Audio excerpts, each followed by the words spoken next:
আপনারা বলুন, এই বিজয় বাংলাদেশের না ভারতের? বাংলাদেশের যদি বিজয় হয়ে থাকে আর ভারতের প্রধানমন্ত্রী যদি এই বিজয় তাদের বলে দাবি করে, আপনারা চুপ কেন? আপনাদের চেতনা কোথায় যায় তখন? সীমান্তে যখন ফেলানির লাশ ঝুলে থাকে, আপনাদের চেতনা তখন কোথায় থাকে? দিনের পর দিন যখন নিরীহ মানুষকে বর্ডারে হত্যা করা হয়, তখন আপনাদের মুখ দিয়ে আওয়াজ বের হয় না। বরঞ্চ আপনাদের এক সময় পররাষ্ট্রমন্ত্রী বলেছিল, সীমান্তে যারা বাংলাদেশি মারা যায় তারা দুষ্কৃতিকারী। লজ্জা, জাতীয় লজ্জা। আপনারা এই দেশের মন্ত্রী হয়ে ভিন্ন দেশের গান গান, কারণ আপনাদের মাথা অন্য জায়গায় আপনারা বন্ধক রেখেছেন। আসসালামু আলাইকুম ওয়া রাহমাতুল্লাহ। আলহামদুলিল্লাহি রাব্বিল আলামিন ওয়াসসালাতু ওয়াসসালামু আলা রাসূলিহিল কারীম ওয়া আলা আলিহি ওয়া সাহবিহি ওয়া আহলি বাইতি আজমাইন, আম্মা বাদ। বাংলাদেশ জামাত ইসলামী ঐতিহ্যবাহী ঠাকুরগাঁ জেলা শাখা কর্তৃক আয়োজিত জেলা স্কুল মাঠের আজকের এই বিশাল কর্মী সম্মেলনের সম্মানিত সভাপতি, বাংলাদেশ জামাত ইসলামী ঠাকুরগাঁ জেলা শাখার আমির জনাব অধ্যাপক বেলাল উদ্দিন, মঞ্চে বসা অন্যতম বিশেষ অতিথি বাংলাদেশ জামাত ইসলামীর অ্যাসিস্ট্যান্ট সেক্রেটারি জেনারেল, রাজশাহী বিশ্ববিদ্যালয়ের সিনেট সদস্য, বাংলাদেশ ইসলামী ছাত্র শিবিরের সাবেক কেন্দ্রীয় সভাপতি জনাব মৌলানা রফিকুল ইসলাম খান, অন্যতম বিশেষ অতিথি বাংলাদেশ জামাতে ইসলামীর অ্যাসিস্ট্যান্ট সেক্রেটারি জেনারেল, নির্বাহী পরিষদের সদস্য জনাব মৌলানা আব্দুল হালিম, আঞ্চলিক, জেলা এবং স্থানীয় নেতৃবৃন্দ, বন্ধু সংগঠনের নেতৃবৃন্দ, উপস্থিত সহকর্মী বন্ধুগণ, বিভিন্ন ধর্মের যে সমস্ত ভাই এবং বন্ধুরা এসেছেন, আমার সেই সমস্ত ভাই এবং বন্ধুগণ, সাংবাদিক বন্ধুগণ, আবারও সবার প্রতি সালাম, আসসালামু আলাইকুম ওয়া রাহমাতুল্লাহ। অন্যান্য ধর্মের ভাইদের প্রতি অন্তর্নিগ্নানো ভালোবাসা এবং শুভেচ্ছা। বাংলাদেশ 18 কোটি মানুষের দেশ, হয় কিছু কম হবে, না হয় কিছু বেশি হবে। ছোট্ট একটি দেশ, পৃথিবীর মানচিত্রের অবস্থান খুঁজে পাইতে হলে খুব গভীরভাবে চোখ ফেলতে হয়। এত ছোট দেশে বিশ্বের কোথাও এত বিপুল জনসংখ্যা নেই। বিপুল জনসংখ্যার এই বাংলাদেশ, জনসংখ্যা কোনো অভিশাপ নয়, বরঞ্চ জনসংখ্যাটা জনশক্তিতে পরিণত করতে পারি নাই, এটা আমাদের ব্যর্থতা। এই 18 কোটি মানুষের হাতকে যদি কর্মীর হাতে আমরা পরিণত করতে পারতাম, প্রাপ্তবয়স্ক সকলের হাতে যদি আমরা কাজ তুলে দিতে পারতাম, এই দেশটার চেহারা বদলে যেত। এ দেশেরই মানুষ বিশ্বের বিভিন্ন জায়গায় গিয়ে সেই দেশের চেহারা বদলিয়ে দিচ্ছে, কিন্তু আফসোস নিজেদের দেশের চেহারাটা আমরা বদলাতে এখনো পারিনি। আজকে আমি আল্লাহ তাআলার বিশেষ শুকরিয়া আদায় করছি যে হাজারো নিষ্পেষণ, নির্যাতন, জুলুম, খুন, গুম, ধর্ষণ, লুণ্ঠনের তাণ্ডব চালানোর পর 17.5 বছর পরে বাংলাদেশের মানুষ একটু স্বস্তিতে শ্বাস নিতে পারছে। 15.5 বছর টানা ফ্যাসিবাদী সরকারের বিরুদ্ধে দেশের সকল বিরোধী দল দফায় দফায় আন্দোলন করেছে। এই আন্দোলন করতে গিয়ে অনেক মূল্যবান জীবন ঝরে গিয়েছে। এই আন্দোলন করতে গিয়ে অনেকে পঙ্গু হয়েছেন, আহত হয়েছেন, অনেককে ধরে নিয়ে গায়েব করা হয়েছে। আজ পর্যন্ত তাদের আপনজন জানে না তারা দুনিয়ায় বেঁচে আছে কি নেই। এই আন্দোলন করতে গিয়ে অনেকে চাকরিহারা হয়েছেন, অনেকের ব্যবসা বাণিজ্য ধ্বংস করা হয়েছে, ঘর বাড়ি লুণ্ঠন করা হয়েছে, আগুন দেওয়া হয়েছে, তছনছ করা হয়েছে। আর জামাতে ইসলামীর নেতৃবৃন্দের ঘর বাড়ি বুলডোজার দিয়ে ভেঙ্গে গুঁড়া করে দেওয়া হয়েছে। জামাতে ইসলামীর 1 থেকে 11 জন শীর্ষ নেতাকে খুন করা হয়েছে। বিচারিক আদালতে তামসার আদালত সাজিয়ে সাজানো পাঠানো আদালত আর সাক্ষী দিয়ে তাদের জীবনকে ধ্বংস করা হয়েছে। সম্মানিত ভাইয়েরা, শেষ পর্যন্ত কোরআনের পাখি খ্যাত সারা দুনিয়ার মানুষ তাদের কলিজায়, যার জন্য আলাদা একটা জায়গা ছিল, আল্লামা দিলওয়ার হোসেন সাঈদীকেও জেলের ভিতরে মৃত্যুর দিকে তারা ঠেলে দিল। তার একটা জানাজা ঢাকায় হবে, তা বরদাস্ত করতে পারল না। শেষ পর্যন্ত তাকে জোর করে পিরোজপুরে পাঠিয়ে দেওয়া হলো। সেখানে সেনাবাহিনী, বিজিবি, পুলিশ, র্যাব, আনসার সব কিছু দিয়ে চতুর্দিক থেকে ঘেরাও করে মানুষের স্রোত ঠেকানোর চেষ্টা করা হলো। তুমুল বর্ষণমুখর দিনে মানুষের স্রোত কেউ ঠেকাইতে পারেনি। সেখানে লক্ষ মানুষ বৃষ্টির পানির সাথে নিজেদের চোখের পানি দিয়ে তাদের প্রিয় মানুষকে দুনিয়া থেকে বিদায় দিয়েছে, জানাজায় শরিক হয়েছে, তার জন্য কেঁদেছে, আল্লাহর দরবারে মাগফিরাতের দোয়া করেছে, তার মর্যাদা বৃদ্ধির দোয়া করেছে, আল্লাহ যেন তাকে শহীদ হিসাবে কবুল করেন সেই দোয়া করেছে। এই শীর্ষ 11 জন নেতা, তাদের সহকর্মী বৃন্দ এবং অন্যায়ভাবে যাদেরকেই এই দেশে হত্যা করা হয়েছে, যারা ঈমান নিয়ে বিদায় নিয়েছেন, আল্লাহর দরবারে দোয়া করি আল্লাহ তাদের সকলকে শহীদ হিসাবে কবুল করুন। বিশেষ করে 24-এর এই আন্দোলন, যা 1 জুলাই থেকে শুরু হয়ে 36 জুলাই এসে শেষ হয়েছে, এই আন্দোলনে যারা বুক পেতে দিয়েছিল, বুক পেতে দিয়ে বলেছিল, বুকের ভিতরে তুমুল ঝড়, বুক পেতেছি গুলি কর, বুক পেতে দাঁড়িয়েছিল খোলা অস্ত্রের মুখে, গুলির মুখে, সংকোচ করেনি জীবন দিতে। একজন মন্ত্রীকে এক পুলিশ অফিসার তখন বলেছিলেন, স্যার একটা মারি একটাই পড়ে, এরপরে 4 জন দাঁড়িয়ে যায়, 10 জন দাঁড়িয়ে যায়। এটা সেই দেশ। আলহামদুলিল্লাহ, আমরা গর্বিত। আল্লাহ তাআলা আমাদের বুকে, কুলে, উদরে, মায়েদের পেটে এই ধরনের বীরের জন্ম দিয়েছেন বাংলাদেশে। আলহামদুলিল্লাহ, আমরা আমাদের এই বীর সন্তানদের জন্য গর্বিত। আমাদের অন্তরে তাদের ভালোবাসার একটা বিছানা তৈরি হয়ে গিয়েছে। আমরা তাদেরকে শ্রদ্ধা করি। জাতিকে জালিমের অক্টোপাস থেকে মুক্ত করার জন্য তারা যে উদ্যোগ জীবন বাজি রেখে নিয়েছিল, তার জন্যে আমরা তাদের কাছে কৃতজ্ঞ। আমরা দোয়া করি আমাদের এই সন্তানদের মতো আরো সন্তানরা যেন ভবিষ্যতে এই দেশের জন্য দাঁড়িয়ে যায়। প্রিয় দেশবাসী, এই দেশটা বিভিন্ন ধর্ম বর্ণের মানুষের। যুগ যুগ ধরে আমরা এখানে শান্তিপূর্ণভাবে সহাবস্থান করে আসছি, কিন্তু যে দলটি জাতিকে বিভিন্ন অংশে ভাগ বিভক্ত করে রেখেছিল, সংখ্যাগুরু সংখ্যালঘু বলে, তারা ফায়দা লুটেছে। আর তারাই যদি সংখ্যালঘু বলে কিছু থাকে, তাদের সর্বনাশ এই দলটিই করেছে। তাদের জায়গা জমি দখল করা অবৈধভাবে, ইজ্জতের উপরে হাত দেওয়া, সম্পদ লুণ্ঠন করা এবং কাউকে কাউকে তাদের ঘর বাড়ি থেকে তাড়িয়ে দেওয়া, হায়নার মতো এই কাজগুলো তারাই করেছে। তারা নিজেরা করে এর দোষ ফেলেছে ইসলামপন্থীদের উপর।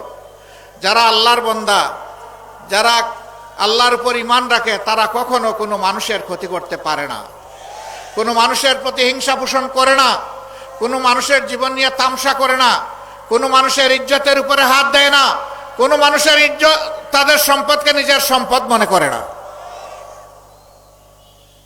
আমরা দাবি জানিয়েছিলাম, জাতিসংঘের হিউম্যান রাইটস কমিশনকে আমি একটা চিঠি দিয়েছিলাম 13 সালে,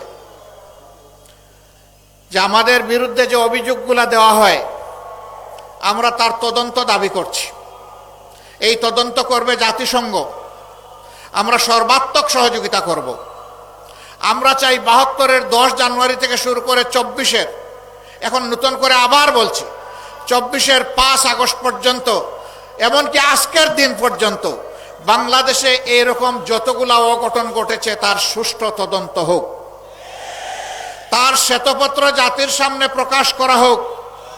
সেই শ্বেতপত্রে আমি ব্যক্তিটি যদি কালো বলে চিহ্নিত হই, দুষ্কৃতিকারী বলে চিহ্নিত হই, আমাকেও যেন ক্ষমা করা না হয়। আমরা দেখতে চাই এরা কারা, কারাই জাতির সর্বনাশ করে, সংখ্যাগুরু এবং সংখ্যালঘুর মারামারি লাগিয়ে দিয়ে। সম্মানিত ভাইয়েরা, এবারকার এই পরিবর্তন বিপ্লব গণ অভ্যুত্থানের পরে 4 দিন বাংলাদেশে কোনো সরকার ছিল না, পুলিশ ফাংশন করে নাই, বিজিবি ঘর থেকে বের হয় নাই, আর্মিরা শুধুমাত্র গাড়ির উপরে তারা মহড়া দিয়েছে। কিন্তু আল্লাহ শুকরিয়া, বাংলাদেশে এই 4 দিন বড় কোনো অঘটন ঘটে নাই। কারণ এই দেশের মানুষ দেশকে ভালোবাসে, মানুষকে ভালোবাসে। এই জন্য এই দেশের প্রত্যেকটা মানুষ ছিল এই 4 দিন সরকার। তারা সরকারের দায়িত্ব সবাই পালন করেছে যার যার জায়গা থেকে। জামাতে ইসলামী, অন্যান্য ইসলামী দল, মাদ্রাসার ছাত্র, অন্যান্য দেশপ্রেমিক দল সেই 4 দিন সমস্ত মন্দির, মঠ, প্যাগোডা, চার্চ সবগুলো পাহারা দিয়েছে যাতে কোনো জায়গায় কোনো অঘটন না ঘটে। এরপরে দুর্গাপূজা যখন আসলো, একটি গোষ্ঠী বাংলাদেশকে অস্থির করার চেষ্টা করলো। আমরা আমাদের হিন্দু ধর্মের ভাইদেরকে আশ্বস্ত করে বললাম, পূজা আপনারা নির্বিঘ্নে করবেন, আপনাদের পাশে থেকে আমরা পাহারাদারি করব। তারা তাদের পূজা করেছেন, আমরা নিরাপত্তা যতটুকু পারি তাদের পাশে থেকে করেছি।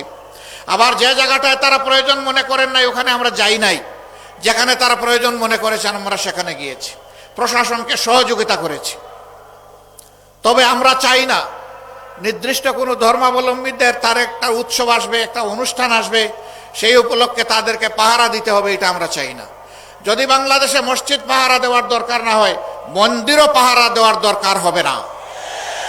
আমরা সেই সামাজিক নিরাপত্তা বলয় দেখতে চাই। আমার সম্মানিত ভাইয়েরা, মুক্তিযুদ্ধের পক্ষের বিপক্ষের অনেক আওয়াজ, গুঞ্জরণ, অনেক বিভক্তির কথা, অনেক বিষ ছড়ানো কথা আমরা শুনেছি।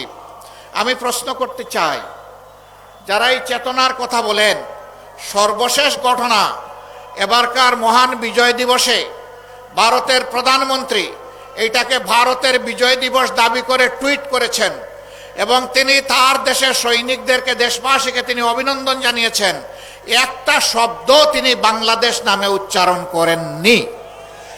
আপনাদের চেতনা কোথায় ছিল? এই বিজয় কি বাংলাদেশের না ভারতের? আপনারা বলুন, এই বিজয় বাংলাদেশের না ভারতের? বাংলাদেশের যদি বিজয় হয়ে থাকে আর ভারতের প্রধানমন্ত্রী যদি এই বিজয় তাদের বলে দাবি করে, আপনারা চুপ কেন? আপনাদের চেতনা কোথায় যায় তখন?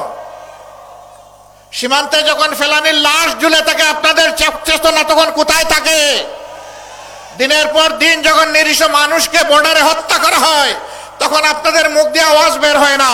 বরঞ্চ আপনাদের এক সময়ের পররাষ্ট্রমন্ত্রী বলেছিল, সীমান্তে যারা বাংলাদেশি মারা যায় তারা দুষ্কৃতিকারী। লজ্জা, জাতীয় লজ্জা।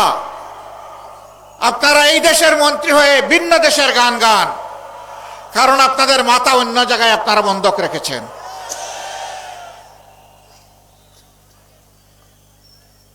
আমরা আমাদের প্রতিবেশী দেশের প্রতি সবসময় শ্রদ্ধাশীল থাকতে চাই এবং আমরা এও আশা করি তারাও আমাদের দেশের প্রতি শ্রদ্ধাশীল থাকবেন। আমরা চাই আমাদের প্রতিবেশীরা শান্তিতে থাকুন, আবার আমরা চাই তারাই যেন আমাদের অশান্তির কারণ না হন। কিন্তু মাঝে মধ্যেই তারা বাউন্ডারি ক্রস করেন।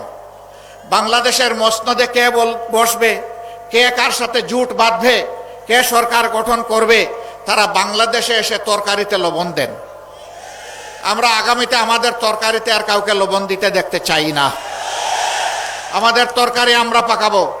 বাংলাদেশের মানুষ ঠিক করবে এখানে কে ক্ষমতায় আসবে আর কে ক্ষমতায় আসবে না।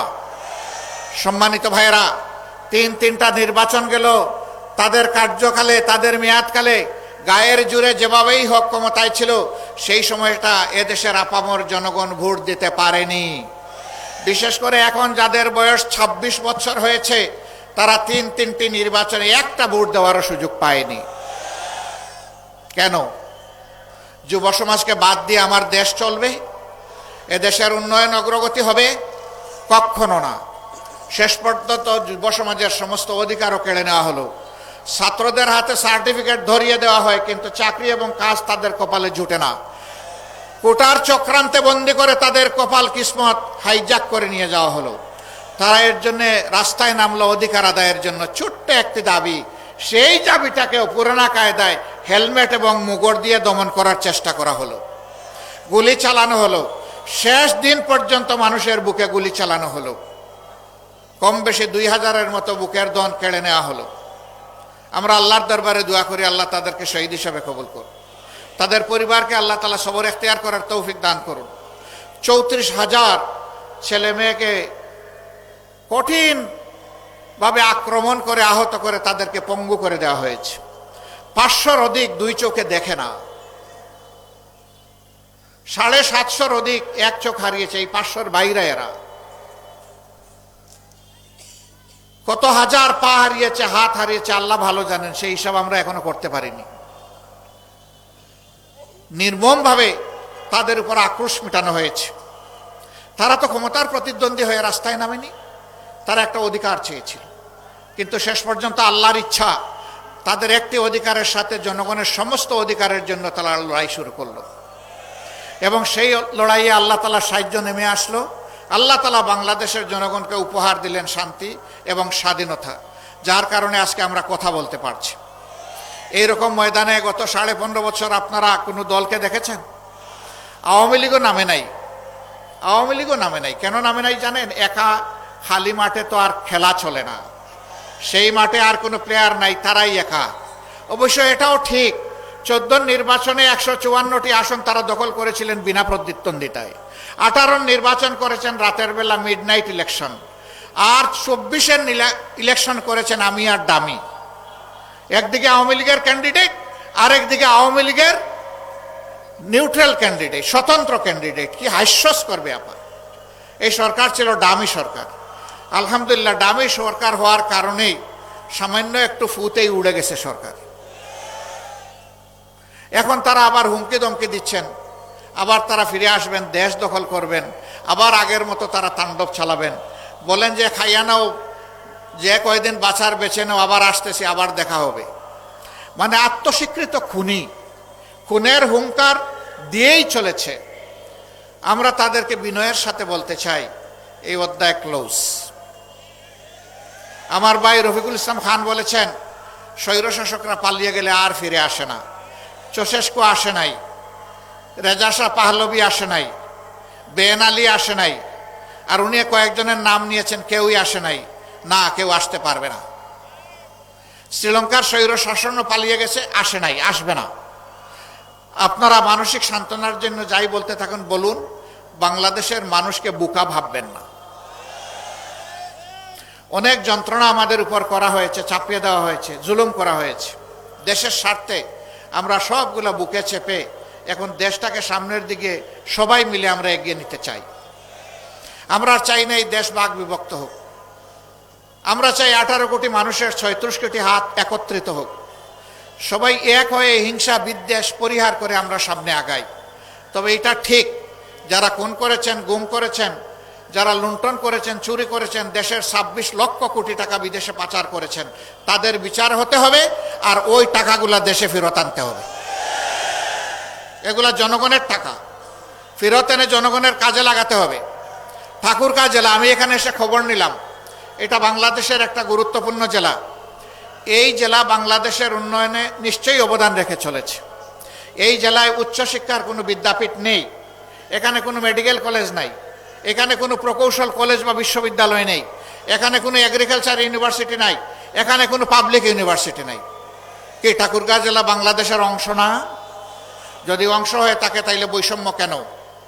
এই জেলায় অবশ্যই এই প্রতিষ্ঠানগুলা এই জেলা পাওয়ার হকদার দাবি রাখে।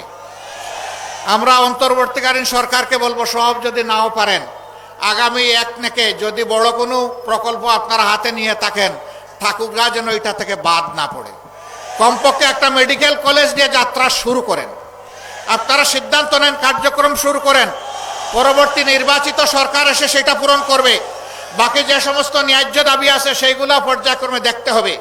আমরা এমন চাই না বাংলাদেশের সম্পদের উন্নয়ন যে কোনো এক জেলায় চলে যাক আর বাকি জেলা বঞ্চিত থাক, এটা আমরা চাই না। আমরা চাই সমতার ভিত্তিতে বাংলাদেশের সকল জেলা যেন তার অধিকার ফিরে পায়। তার জন্য একটা জিনিসের নিশ্চয়তা বিধান করতে হবে, সেটা হচ্ছে আদালতে ন্যায় বিচার। যদি ন্যায় বিচার কায়েম হয়, অধিকার কাউকে চাইতে হবে না, এটা রাষ্ট্রের দায়িত্ব যার অধিকার তার ঘরে পৌঁছে দেওয়া। আল্লাহ যদি আমাদেরকে এমন কোনো সুযোগ দেন, আমি তো দাবি পেশ করলাম, ইনশাল্লাহ আমাদের কাছে আর কোনো দাবি পেশ করা লাগবে না। আমরা ওয়াদাবদ্ধ, আমরা আমাদের সামর্থ্যের ভিতরে সর্বোচ্চ যেটা করা সম্ভব সেটা করব ইনশাআল্লাহ। অন্য কেউ যদি সরকার গঠন করে, যদি আপনাদের সেই দাবি অপূরণ থেকে যায়, আপনারা যখন দাবি করবেন, আওয়াজ তুলবেন, আপনাদের হাতের সাথে হাত মিলিয়ে আমরাও আওয়াজ তুলব ইনশাআল্লাহ। ওই দাবি আদায়ের জন্য আমরা একাকার হয়ে যাব। তারপরে আমরা দাবি আদায় করে ছাড়বো ইনশাআল্লাহ। সম্মানিত ভাইয়েরা, এটা শুধু ঠাকুরগাঁর জন্য নয়, সারা বাংলাদেশের জন্য একই নীতি হওয়া উচিত। প্রধানমন্ত্রীর বাড়ি যেখানে হবে সেখানে উন্নয়নের সমস্ত জোয়ার গিয়ে পানি ওখানে ধাক্কা লাগবে, এটা আমরা চাই না। যিনি প্রধানমন্ত্রী হবেন, দেশের প্রত্যেক ইঞ্চি মাটিকে তার সম্মান করতে হবে, প্রত্যেকটি মানুষকে তার সম্মান করা লাগবে, তবেই তিনি দেশের প্রধানমন্ত্রী হিসেবে বিবেচিত হবেন। মন্ত্রী পরিষদের সদস্যরা কোনো এলাকার প্রতিনিধিত্ব করবেন না, সেই মন্ত্রণালয় সারা বাংলাদেশে তার যত কাজ আছে সব জায়গার প্রতিনিধিত্ব করবে। এইভাবে যদি ইনসাফের ভিত্তিতে দেশ চলে, ইনশাল্লাহ এই দেশ আগামীতে বিশ্বে উন্নয়নের একটা রোল মডেল হবে। আমি ওই হাসিনার রোল মডেলের কথা বলছি না, যে এই রোল মডেলে 26 লক্ষ টাকা দেশের বাইরে চুরি করে চলে গেছে, ওইটা না। আমি সত্যিকারের রোল মডেলের কথা বলছি। সেই বাংলাদেশ আমরা গড়তে চাই। আপনারাও সেই বাংলাদেশ চান? আলহামদুলিল্লাহ, এই বাংলাদেশে শিশু, বৃদ্ধ, আবাল বনিতা, নারী পুরুষ নির্বিশেষে সকলে ঘরে বাইরে কর্মক্ষেত্রে সর্বত্র তারা একটা মর্যাদা পাবে এবং নিরাপত্তা তাদের নিশ্চিত হবে ইনশাআল্লাহ। এই বাংলাদেশ গঠনের জন্যে আমাদেরকে আরও অনেক ত্যাগ স্বীকার করতে হবে। আপনারাও কি সেই ত্যাগ স্বীকার করতে প্রস্তুত? শিওর? বুঝে শুনে হাত তুলেছেন, আওয়াজ দিচ্ছেন, মোবারকবাদ। সংগ্রাম আমাদের শেষ হয়নি, আমাদের সন্তানরা এখনো স্লোগান দিচ্ছে, আবু সাইদ মুগ্ধ, শেষ হয়নি যুদ্ধ। আমাদের যুদ্ধ মানবতার মুক্তি অর্জিত না হওয়া পর্যন্ত চলবে ইনশাআল্লাহ। আমরা একটা বৈষম্যহীন দেশ চাই, চাঁদাবাজ মুক্ত দেশ চাই, অবৈধ দখলদার মুক্ত দেশ চাই, দুর্নীতি মুক্ত দেশ চাই, ঘুষ মুক্ত দেশ চাই, এবং একটা সাম্যের বাংলাদেশ আমরা চাই, একটা মানবিক বাংলাদেশ চাই। সেই মানবিক বাংলাদেশের জন্য আমরা ইনশাআল্লাহ কাঁধে কাঁধ মিলিয়ে, হাতে হাত মিলিয়ে আমরা সামনের দিকে এগিয়ে যাব। আল্লাহ আমাদেরকে কবুল করুন। আমরা বাংলাদেশ জামাতে ইসলামী আপনাদের কাছে বিশেষ অনুরোধ রাখতে চাই, আমাদেরকে যদি জনগণের কল্যাণে কাজ করতে দেখেন, দেশের কল্যাণে কাজ করতে দেখেন, দিনের কল্যাণে কাজ করতে দেখেন, আমরা যেন আপনাদের একটু ভালোবাসা পাই, আমরা যেন আপনাদের একটু দোয়া পাই, আপনাদের একটু সহযোগিতা পাই, ন্যায়সঙ্গত কাজে আপনাদেরকে যেন পাশে পাই, আপনাদেরকে যেন সাথে পাই। যদি কোনো অন্যায় করতে দেখেন, আপনাদের পক্ষ থেকে যেন প্রতিবাদের আওয়াজ উঠে, আপনারা যেন আমাদের সমালোচনা করেন, আপনারা যেন আমাদেরকে টান দিয়ে সোজা করে দেন। যদি আপনাদের এই গঠনমূলক সমালোচনা আর যদি দোয়া ভালোবাসা আমাদের সাথে থাকে, আমরা অঙ্গীকারবদ্ধ, আল্লাহ তাআলার হুকুম হলে, জনগণের ভালোবাসা এবং সমর্থন পেলে আমরা একটি সাম্যের বাংলাদেশ উপহার দিব ইনশাআল্লাহ।